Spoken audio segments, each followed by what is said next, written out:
Bonjour Mika Mired, Bonjour Arnaud.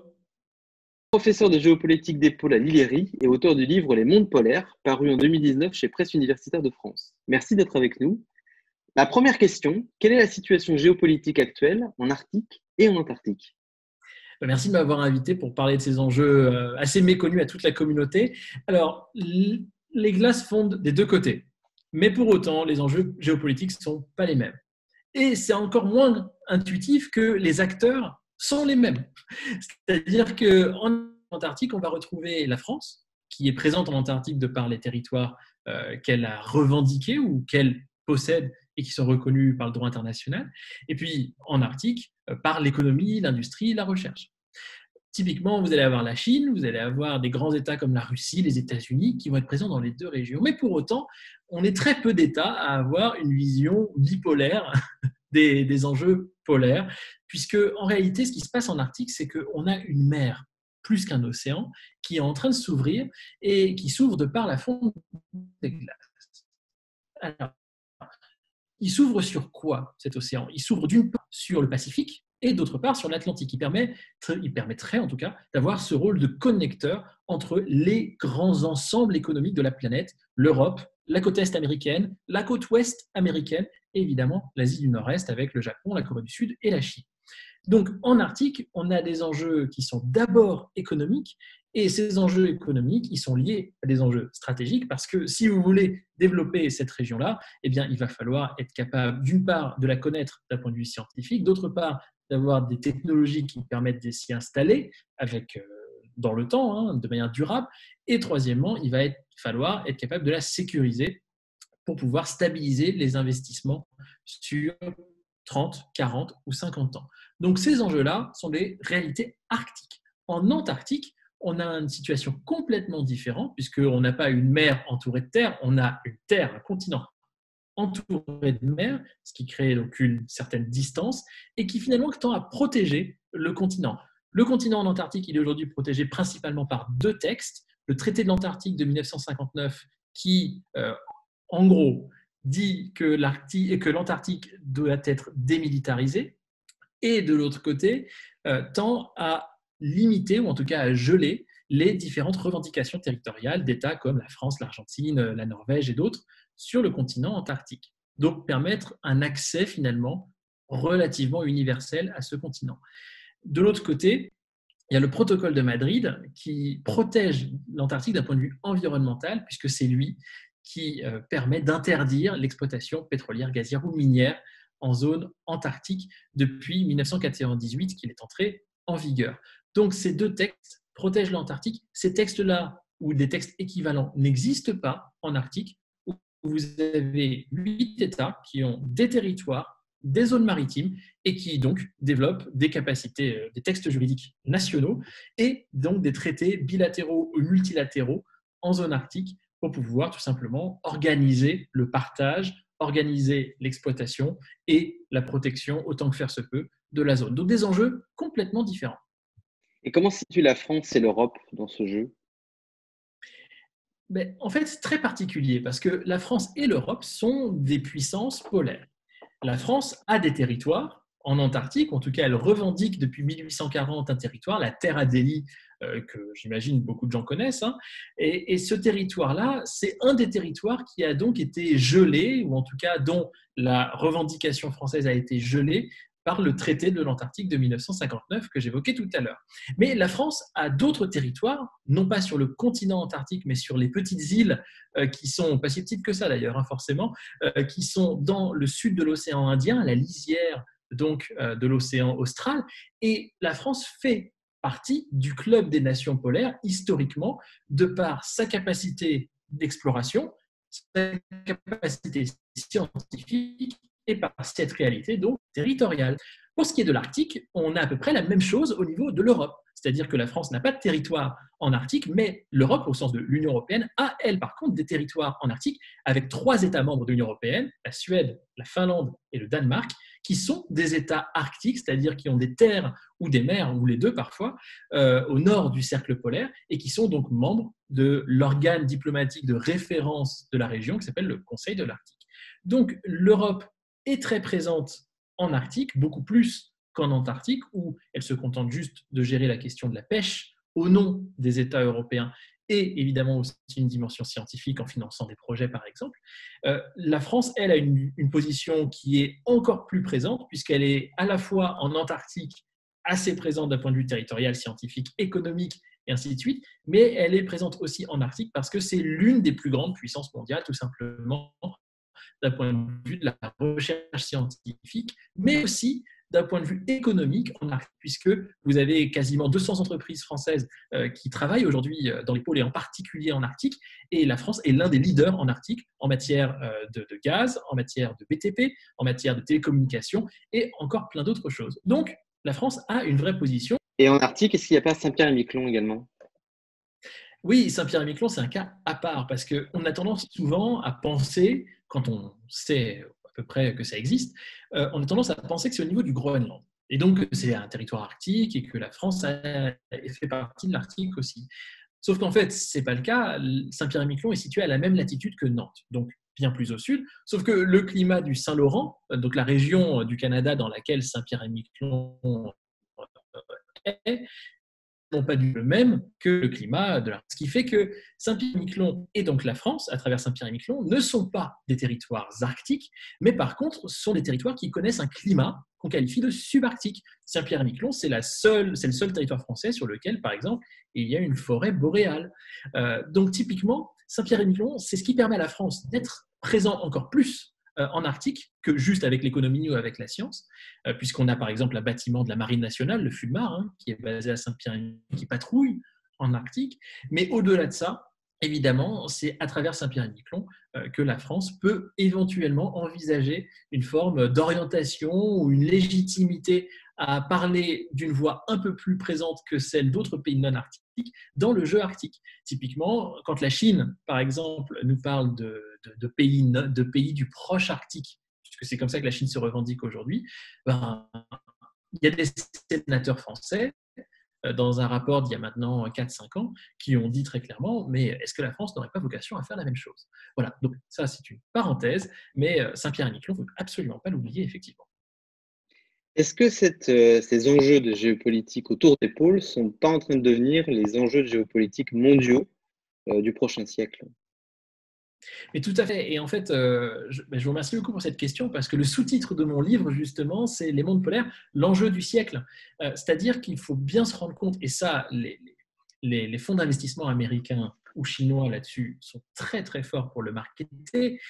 Ils nous disent très clairement, dans toutes les conférences arctiques où ils peuvent participer, vous ne vous rendez pas compte à quel point l'ouverture de l'Arctique est une opportunité qu'on n'avait pas vue depuis, et là maintenant ils rivalisent en termes de chiffres, depuis 500 ans, depuis 600 ans, depuis 1000 ans.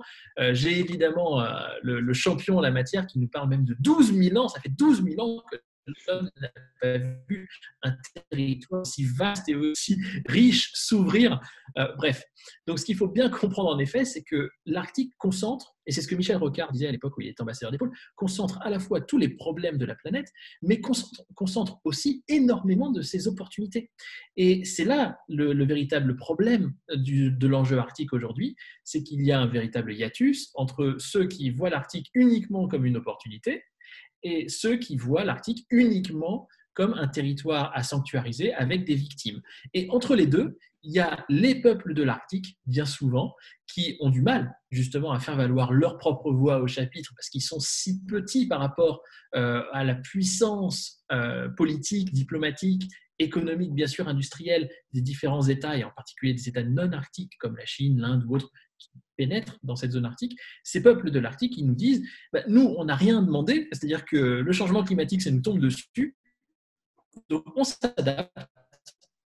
Mais en s'adaptant, ce qu'on voudrait, quand même, parce qu'on est au XXIe siècle, c'est que ce qu'on décide pour nos terres soit respecté par les autres. En gros, ils essayent de faire valoir tout simplement leur légitimité historique, qui est évidente, de présence dans la région, et de l'autre côté, ils essayent aussi de faire valoir le multilatéralisme.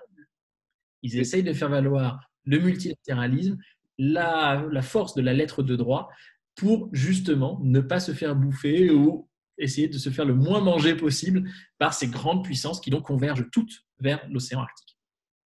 Et concrètement, donc la fonte des glaces, c'est une catastrophe écologique, mais c'est cette fonte des glaces qui ouvre aussi les ouvre aussi des opportunités dont tu parles. Quelles sont-elles réellement? En fait, c'est un peu contre-intuitif, mais ce n'est pas parce qu'il y a la fonte des glaces que l'Arctique devient intéressant d'un point de vue stratégique. Il faut vraiment décorréler les deux. C'est-à-dire que dans un premier temps, quand il n'y avait pas encore de fonte de glace, l'Arctique était déjà considéré comme un territoire stratégique par les pêcheurs russes, anglais, néerlandais, norvégiens, français, qui ont commencé à pénétrer dans l'océan Arctique pour de la pêche qu'on pourrait qualifier d'artisanale à l'époque, bien sûr, mais qui aujourd'hui devient tout à fait industrielle, depuis les années 1520-1530. Ça fait 500 ans qu'on va en Arctique depuis des régions qui sont donc au sud du cercle polaire pour y exploiter des ressources. Donc ça, il y a cette dimension-là qui est préexistante au changement climatique. L'autre raison aussi qui fait que l'Arctique se développe indépendamment du changement climatique, finalement, c'est que les opportunités qu'on trouve en Arctique, le pétrole, le gaz, les terres rares, l'uranium, le tourisme et ainsi de suite, et finalement, ce sont des industries qui auraient eu vocation à venir en Arctique indépendamment du changement climatique. Et la meilleure preuve de ça, c'est qu'en fait, ce n'est pas nouveau l'exploitation du pétrole ou des mines en Arctique. On exploite du pétrole en Arctique depuis 1922, ça fait quasiment 100 ans qu'on exploite du pétrole et puis du gaz ensuite en Arctique. Et pour les mines, ça fait depuis plus de 150 ans qu'on exploite des mines en Arctique. Donc à partir de là, tout ça, ça existait avant. On a développé des télécommunications en Arctique avant le changement climatique. On a commencé à bâtir des brises-glaces dès la fin du 19e siècle, donc avant le changement climatique. Ce qui aujourd'hui est le facteur disruptif, comme on dit, principal, c'est que ce changement climatique permet deux choses. Une accessibilité accrue, donc une plus grande facilité pour aller jusqu'en Arctique et exploiter ces ressources, donc les exporter vers les centres de consommation. Et le deuxième élément, qui est finalement le corollaire, c'est que ça accélère les mouvements d'investissement du sud vers l'Arctique. Et quand je dis le sud vers l'Arctique, on peut penser évidemment aux différents pays non arctiques comme la France, la Chine, l'Allemagne, etc. Mais il faut aussi penser que les pays arctiques eux-mêmes sont finalement des pays dont toutes les capitales, tous les centres économiques sont situés au sud du cercle polaire, ne sont pas arctiques. Qu'on soit à Reykjavik, qu'on soit à Stockholm, qu'on soit à Moscou, on n'est pas en Arctique. Ce qui fait qu'en réalité, les paysages économiques, les investisseurs, les diplomates et ainsi de suite découvrent l'Arctique comme les autres, même pour ceux qui sont de pays dits arctiques. Voilà, j'ai essayé de faire un panorama assez détaillé, mais ceci dit, il y a un dernier élément qu'il ne faut pas oublier, c'est que dans tout ça, la base de tout, c'est la question de la sécurité. Sécurité, évidemment, d'un point de vue politique, donc sécurité militaire et stratégique. Donc, il faut arriver à sécuriser cette zone-là pour sécuriser les investissements qui sont souvent des investissements de très long terme, sur 30 ans, 40 ans, 50 ans. Donc, il faut créer la stabilité. Et de l'autre côté, il y a la sécurité tout simplement d'accès, où en fait, il faut bâtir des technologies, des bateaux, de la télécommunication, tout ce que vous voulez, pour pouvoir pénétrer en Arctique et ne pas se retrouver prisonnier. Donc, ces deux éléments font que quand même, il y a des limitations qui sont encore permises par les glaces qui, mine de rien, restent en Arctique. Et lorsqu'on parle du potentiel, des opportunités en ressources, souvent, c'est à ça qu'on associe l'Arctique, on parle de ressources gazières, de ressources pétrolières, de ressources minérales, mais il y a d'autres opportunités aujourd'hui qui apparaissent, une qui est très numérique et une autre qui est plutôt énergique. Est-ce que tu peux nous en dire un peu plus? Et c'est ça, en fait, qui fait que l'Arctique ne Attends, peut pas être… je vais la refaire parce que j'ai dit énergique, qui est plutôt énergétique. Ok? C'est passionnant, c'est vachement bien. Donc, je la refais. On associe souvent un, deux, trois. On associe souvent l'Arctique à un potentiel de ressources minières, gazières, minérales, mais assez peu à d'autres opportunités qui peuvent être des opportunités numériques ou des opportunités en termes de nouvelles énergies. Est-ce que tu peux nous en dire un peu plus? Oui, parce qu'en fait, merci beaucoup de poser cette question-là, parce que c'est ça qui fait que l'Arctique ne peut pas être un débat complètement binaire. C'est-à-dire que qu'on soit plutôt axé transition numérique ou qu'on soit plutôt axé transition énergétique, ou même les deux, l'Arctique offre des solutions et l'Arctique surtout est un territoire d'expérimentation dès aujourd'hui. il faut bien saisir que quand on envoie un mail, quand on reçoit des spams, quand on fait une conversation Zoom ou que sais-je, évidemment, il y a des flux physiques qui sont derrière, tout simplement. Il faut envoyer le signal depuis votre ordinateur jusqu'à un serveur, et ce serveur, il faut qu'après, ensuite, le signal soit dispatché, et ainsi de suite. Tout ça, ce sont des courants électriques, et ces courants électriques, évidemment, consomment du CO2. C'est ça qui fait qu'aujourd'hui, que l'industrie du numérique est l'une déjà des plus polluantes au monde et qu'elle doit absolument se décarboner pour accompagner justement tous les enjeux de la transition écologique et solidaire. Donc du coup, on se dit comment on fait? Eh bien, l'une des façons que les différents grands acteurs du secteur ont imaginé, c'est d'aller en Arctique. Parce qu'en Arctique, aujourd'hui, il y a beaucoup de territoires dans lesquels la majorité de l'électricité qui est produite, elle provient d'énergies renouvelables, donc décarbonées. Et de surcroît, vous allez en Arctique, évidemment, avoir de l'air extérieur qui va être frais. Donc, si vous pouvez acheminer cet air frais depuis l'extérieur jusqu'au serveur, ça permet de refroidir les serveurs sans consommer de l'énergie supplémentaire avec un climatiseur. Donc, typiquement, vous allez encore une fois moins consommer d'énergie. Ce qui fait que l'Arctique est en train de devenir un paradis pour deux types de personnes. C'est en train de devenir un paradis pour les GAFAM et les BATX, hein, bien sûr, ce qui pose d'ailleurs ensuite une question de la sécurité des données. Est-ce que les différents pays de l'Arctique, notamment des petits pays comme l'Islande ou le Groenland, seraient capables de préserver la sécurité des données à long terme? Bref, mais ça c'est un autre débat. Et puis l'autre type d'acteur qui est très intéressé, ce sont tous les bitcoiners. Parce que les bitcoiners, c'est quoi? C'est pareil, on va mesurer des flux physiques, donc les flux électriques, la capacité de computation d'un ordinateur, d'un serveur, pour pouvoir générer de la monnaie. Donc typiquement, si vous allez en Arctique, vous allez de fait pouvoir computationner, je ne sais pas si ce terme est très français, mais je pense qu'on comprend l'idée. On va le garder. On va pouvoir tout simplement générer plus de bitcoins à un moindre coût écologique que si on le fait, je ne sais pas moi, à partir de serveurs qui sont par exemple dans le désert du Nevada. Donc typiquement, ces deux types de populations d'investisseurs aujourd'hui voient l'Arctique comme une véritable opportunité. Et puis de l'autre côté, mais c'est un corollaire évidemment, la dimension transition énergétique. Aujourd'hui, si vous allez en Islande, 99% de la production électrique du pays, 99, est issue d'énergie renouvelable, principalement de la géothermie et de l'hydroélectricité. Si vous allez en Norvège, c'est 95%. Si vous allez même au Groenland, parce qu'ils sont très avancés là-dessus, ils ont déjà 70% de leur électricité qui provient d'énergie renouvelable. Et ils investissent chaque année 1% de leur PIB là-dedans. Donc typiquement, en Arctique, vous avez plein déjà d'acteurs qui sont des mastodontes à leur échelle, bien sûr, du secteur des énergies renouvelables.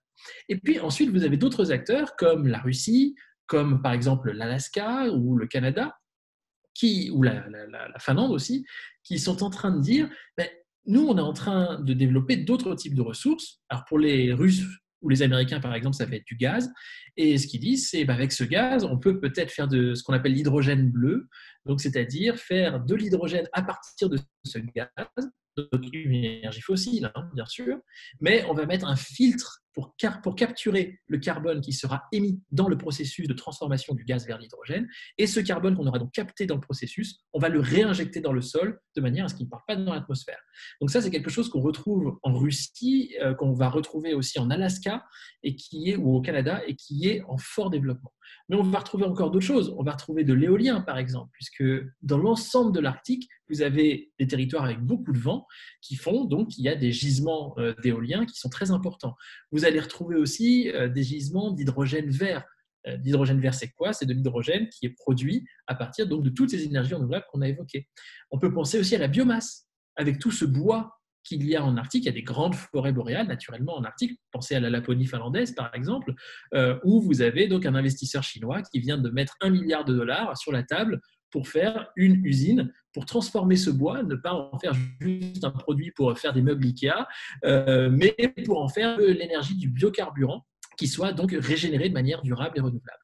Donc tout ça, ça arrive en Arctique, ce qui fait qu'aujourd'hui, l'Arctique, c'est un véritable laboratoire de la transition à la fois digitale et énergétique.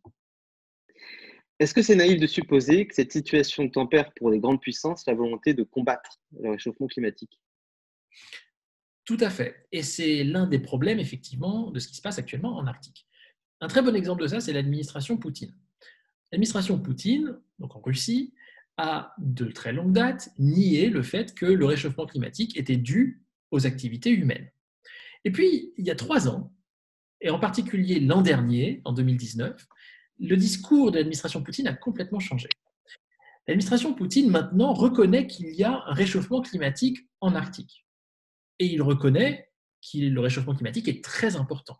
Plus, ce qu'ils disent comme statistique, c'est que l'Arctique se réchauffe 4 fois plus vite que le reste de la planète, ce qui est assez cocasse en fait, parce que quand on écoute le GIEC ou d'autres sources plutôt occidentales, on parle de 2 ou 2 fois et demi le rythme de réchauffement. Donc c'est marrant que les Russes justement mettent une forme de surenchère.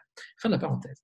Et donc du coup, l'année dernière et en fait depuis 3 ans, ce que l'administration Poutine dit, c'est qu'il faut une transition énergétique.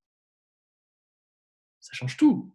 Quand un acteur majeur, l'un des 3 plus grands pays pétro-gaziers de la planète, vient dire ça, évidemment, ça change tout. Alors pourquoi Vladimir Poutine dit ça? Il le dit parce que, et vous l'avez peut-être déjà supputé, l'idée c'est de passer du pétrole et du charbon vers le gaz, d'opérer ce qu'on appelle une transition douce, un soft landing. Et donc ce soft landing, donc cet atterrissage en douceur de la transition énergétique, c'est ça qu'il faut comprendre, la Russie, aujourd'hui, elle a des quantités de réserves prouvées et de potentiel, donc non prouvées encore, de gaz qui sont faramineux dans l'ensemble de son espace arctique. Et du coup, l'intérêt de la Russie, ça va être de faire la nique aux autres pays en disant il nous faut un soft landing, il ne faut pas qu'on passe tout de suite à l'éolien, au solaire ou même à l'hydrogène, parce que du coup, si c'était le cas, est-ce que la Russie serait capable de tirer autant de bénéfices que ce qu'elle fait actuellement avec le gaz naturel? La réponse est non. Donc du coup, Vladimir Poutine maintenant nous parle de réchauffement climatique, nous dit que ça existe, nous dit qu'il faut le combattre, et nous dit qu'il faut le combattre donc avec le gaz naturel, qui pollue, en gros, qui émet 50% de moins de CO2 que du charbon et 30% de moins que du pétrole. Mais le gaz naturel, ça émet quand même du CO2, quoi. C'est quand même une énergie fossile. Donc du coup, ce qu'on est en train de voir avec cet exemple, et qu'on retrouve aussi tout à fait aux États-Unis, par exemple, ou en Norvège, c'est le problème suivant. On a des États qui sont prêts à parler du réchauffement climatique, la Russie, la Norvège et d'autres, mais en fait pour promouvoir des solutions intermédiaires qui, si on prend le réchauffement climatique sur le très long terme, donc à l'horizon 2100, 2150, 2200, eh bien ce soft landing en utilisant du gaz naturel par exemple, ne va pas permettre de limiter le réchauffement climatique suffisamment pour rester dans les accords de Paris, ça c'est évident, mais surtout pour limiter le réchauffement climatique à moins de 3 degrés. Donc on n'est plus même à 1,5 ou 2, on se parle de 3. Donc c'est quand même compliqué. Et en fait, l'histoire là-dedans, c'est qu'il y a quand même une poche d'opportunité, en tout cas, moi j'y crois beaucoup depuis que je l'étudie, c'est la question de cet hydrogène, qu'il soit vert à partir de sources renouvelables ou bleu, donc à partir du carbone capturé par le gaz naturel. Parce que du coup, on voit la Russie et d'autres acteurs, la Norvège aussi, s'intéresser à cet hydrogène, à investir massivement. On a vu la semaine dernière Total et des partenaires norvégiens investir plus de 6 milliards d'euros sur un projet d'hydrogène bleu pour le secteur maritime en Norvège. Donc on voit ces projets émerger. Et ces projets, du coup, ce qui permettrait, c'est finalement de réconcilier 2 éléments. Celui qui fait que les peuples de l'Arctique ont besoin de développement, cherchent à se développer et donc veulent extraire les ressources qu'ils peuvent extraire tant qu'ils peuvent les extraire. Et de l'autre côté, l'impératif mondial de lutte contre le climat. Restons sur sur la thématique du réchauffement climatique. Est-ce qu'il y a des innovations et des initiatives qui tentent en Arctique de limiter ce réchauffement? Alors, il y a un acteur qui est clé et un acteur secondaire qui est très intéressant aussi. L'acteur clé, c'est le Conseil de l'Arctique. Le Conseil de l'Arctique, c'est un organe diplomatique qui rassemble les 8 États de la région et qui rassemble aussi 39 observateurs, parmi lesquels 13 États dits non arctiques, comme par exemple la France, l'Inde, l'Allemagne ou encore les Pays-Bas. Donc le Conseil de l'Arctique, c'est un organe de diplomatie principalement scientifique, mais pas que. Et dans les différents groupes de travail du Conseil de l'Arctique, qui sont thématiques, vous avez des actions qui sont menées à la fois pour mieux connaître les bouleversements du climat, mieux connaître les conséquences à court, moyen et long terme de ces bouleversements du climat à des échelles régionales, mondiales ou à des échelles très micro-locales. Et enfin, vous avez évidemment des dialogues politiques au niveau diplomatique qui font que vous avez une véritable compréhension et un véritable dialogue fort sur les luttes à mener pour essayer de limiter l'impact de ces bouleversements climatiques. Je prends par exemple les deux grandes dernières initiatives du Conseil de l'Arctique sur ces sujets. C'est la lutte contre les carbones suies, donc tous les processus de combustion qui sont incomplets, qui émettent ce carbone suie, qui vient jusqu'en Arctique par la force des vents et qui finit par tomber sur la glace et qui, ce faisant, assombrit la glace, ce qui fait qu'en s'assombrissant, elle absorbe plus les rayons du soleil et du coup, elle réchauffe encore plus vite. Donc typiquement, le Conseil de l'Arctique va mener des initiatives à l'échelle des 8 États avec la collaboration de toutes ces autres grandes puissances qui sont observatrices, la Chine, la France, etc., pour pouvoir lutter contre ça. Typiquement, une deuxième initiative, c'est celle pour la lutte contre les microplastiques qu'on va retrouver, ou toute forme de plastique en général, en zone arctique, puisqu'on voit qu'il y a des gyres de plastique qui se sont développés aussi, par exemple, en mer de Barents, donc à la lisière entre l'Arctique et l'Atlantique Nord, au nord de la Norvège. Et typiquement là-dessus, le Conseil de l'Arctique, aujourd'hui, la présidence islandaise jusqu'en 2021, est absolument... c'est son fer de lance, hein, c'est son cheval de bataille pour sa présidence tournant jusqu'en 2021. On peut penser que la Russie va aussi, et ça peut paraître, je sais, contre-intuitif, mais c'est une réalité, va aussi mener ce genre d'action parce que la diplomatie arctique, depuis la fin des années 80, s'est organisée autour de ça, de la lutte contre les bouleversements environnementaux qu'on voyait déjà dans les années 80. Et puis, les autres initiatives, c'est l'acteur secondaire que j'évoquais tout à l'heure, c'est évidemment tout l'écosystème scientifique et des investisseurs, investisseurs de l'Arctique et investisseurs non arctiques qui vont en Arctique et qui permettent de développer tout simplement, comme on l'a dit sur le numérique, comme on l'a dit sur l'hydrogène ou d'autres, des technologies qui permettraient de faire en sorte qu'en Arctique, on ait des expérimentations qui intéressent le monde entier. Mais il y a un dernier acteur qui va encore plus loin, c'est ce qu'on appelle les géo-ingénieurs. Les géo-ingénieurs ou la géo-ingénierie, c'est en fait une discipline qui se veut essayer de modifier le climat ou de modifier les environnements à des échelles plus ou moins locales ou plus ou moins globales, dans le but de corriger par la technologie les effets néfastes du changement climatique. Sauf que, évidemment, comme le réchauffement climatique et le climat en général, ce sont toujours des impacts relativement longs et des processus relativement longs, eh bien, finalement, la géo-ingénierie, on ne sait pas aujourd'hui à quel degré ça relève d'une réalité possible ou à quel degré ça relève tout simplement de l'apprenti sorcier. Donc, la géo-ingénierie, c'est à prendre avec des pincettes, mais ça peut être potentiellement une solution. Longtemps, le poste d'ambassadeur, tu as parlé de diplomatie, le poste d'ambassadeur des pôles fut considéré comme une espèce de placard doré, pour dire les choses simplement. Est-ce que c'est quelque chose qui est en train de changer aujourd'hui?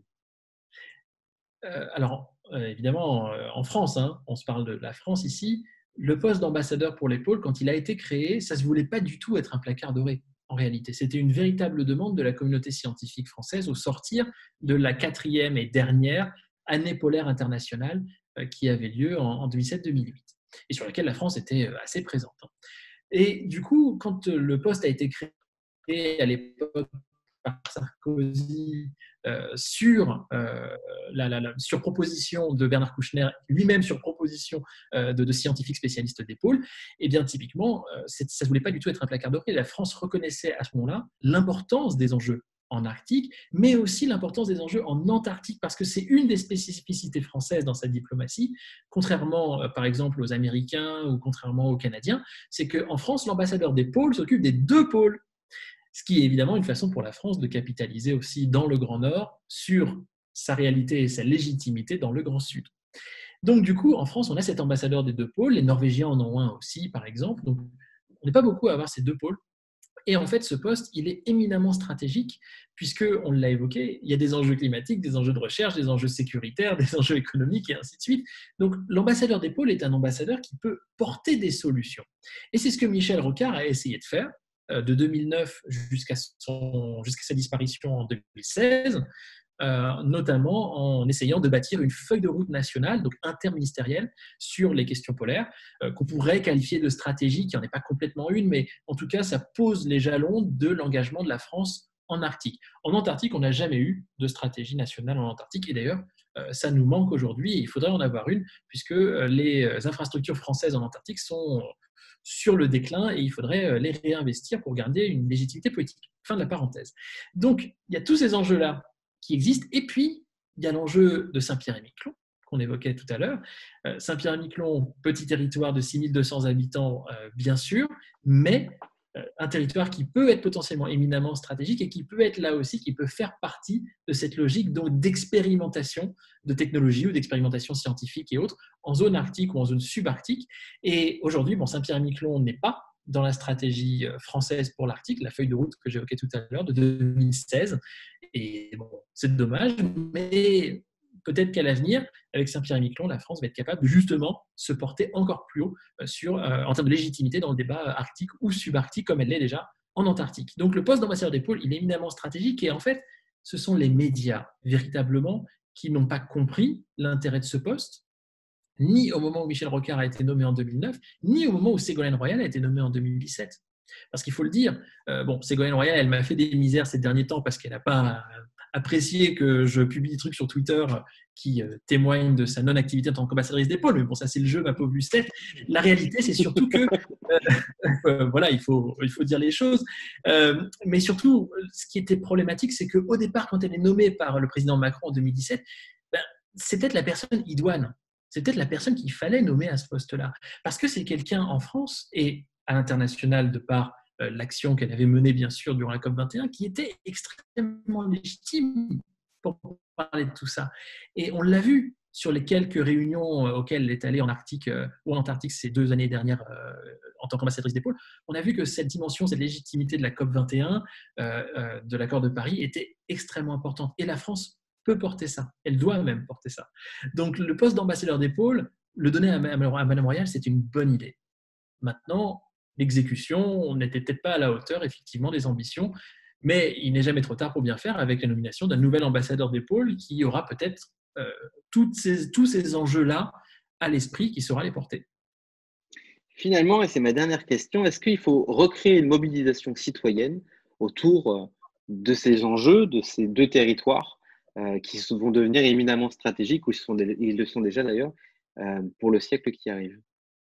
Il faut absolument une mobilisation citoyenne, mais il faut une mobilisation citoyenne pas juste d'un petit cercle d'activistes passionnés, ou pas d'ailleurs, des pôles. Ce qu'il faut, c'est arriver à désiloter, à décloisonner complètement le dialogue au niveau national et à certains niveaux régionaux aussi, parce qu'on a des expertises régionales en Bretagne, en Normandie, dans les Hauts-de-France ou à Saint-Pierre-et-Miquelon qui sont très fortes.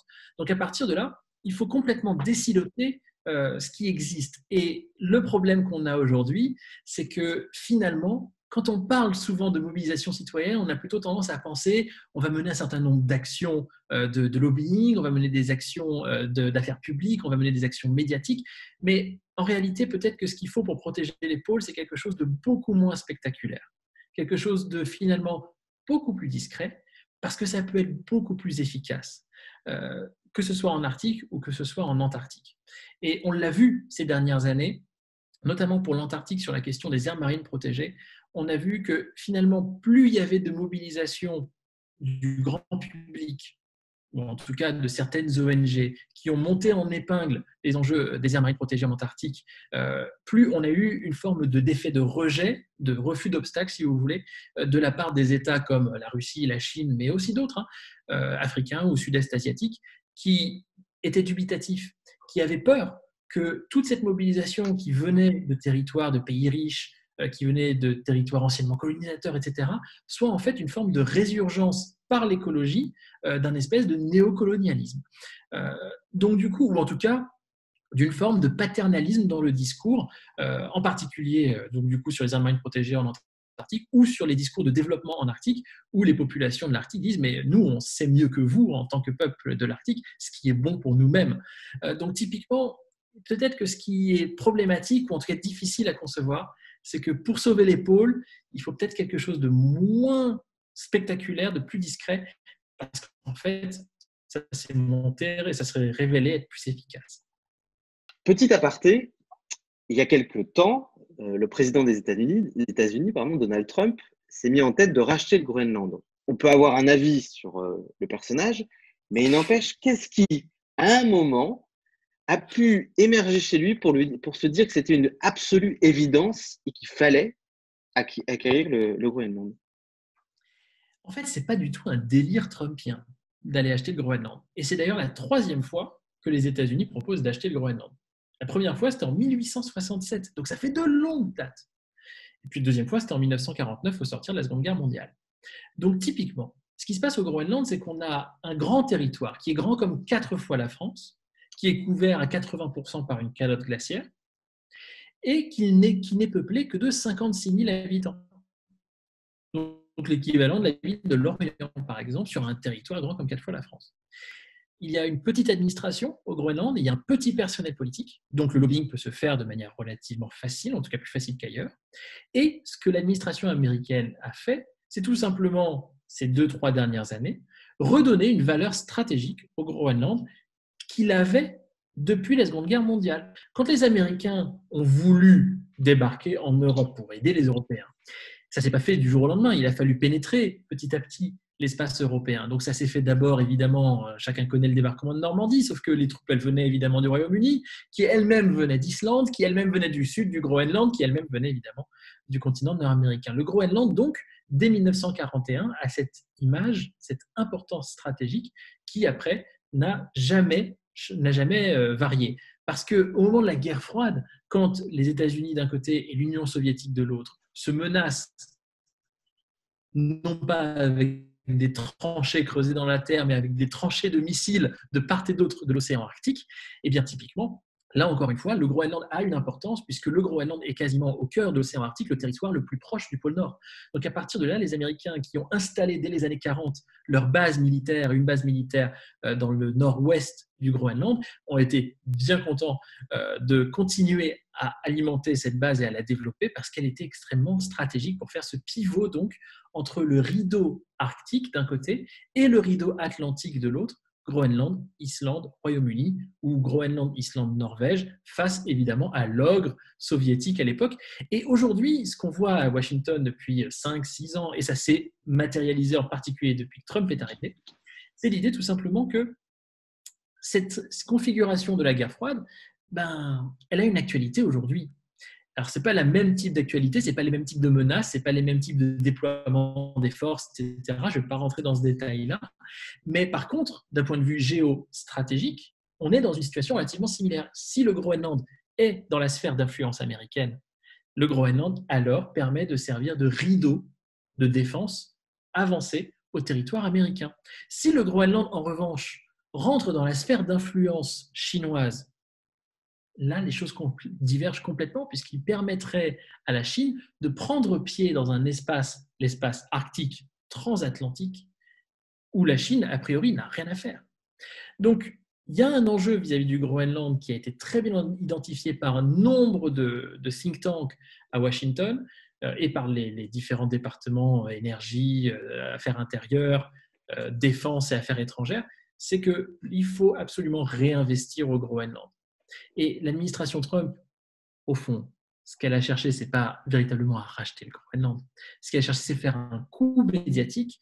Et ce coup médiatique, en fait, tout simplement, c'est le pinacle de 2 ans, depuis 2017, d'engagement, de réinvestissement militaire, diplomatique, économique, et ainsi de suite, vis-à-vis du Groenland et plus généralement dans l'espace de l'Arctique atlantique, qui est donc un rideau de défense primaire pour les États-Unis aujourd'hui.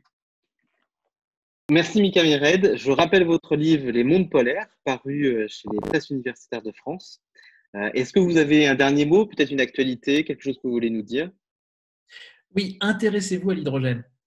Intéressez-vous à l'hydrogène parce qu'en Arctique, on est en train de voir que l'hydrogène pourrait être une solution pour protéger l'Arctique.